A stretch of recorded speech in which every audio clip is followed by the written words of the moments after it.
Continuing coverage now on a story we brought you weeks ago. We're taking a closer look at the Tanglewood Apartments fire, investigating why some apartments don't have sprinklers and what the Toledo Fire Department says you can do to stay safe. Questions about fire safety are arising after a massive blaze at the Tanglewood Apartments in South Toledo last month, displacing 30 people.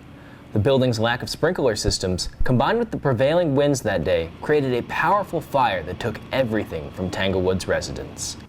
However, despite lacking modern fire protection, the building met Ohio Fire Code standards. That building was built in 1974. It adhered to the building codes of that time.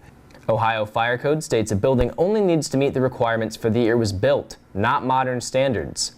While structures being built today would require sprinklers, older buildings like Tanglewood do not. A sprinkler system is incorporated into a building as it's being built. To be able to put that in afterwards, again, the cost would be astronomical, and even if you could engineer that, I don't know if you could engineer that in some of the buildings. Sprinklers were first introduced to the Ohio Fire Code in 1979, meaning that buildings built before then probably don't have them. However, for people moving into those older buildings, there are still ways to stay safe. Make sure, again, that you have working smoke alarms in the area that you're at.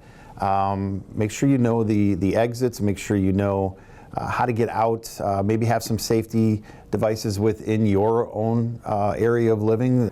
For some, it might not be worth the extra effort, but fires can get out of control anywhere, even buildings with sprinklers. The best thing you can do is always have a plan. You can't account for what other people do in their living spaces, but you can account for what you're doing. All 30 of Tanglewood's residents made it out of the building alive. If you have questions or concerns about fire safety in your building, you can reach out to the Fire Investigation Bureau from the link on our website at ut10news.com.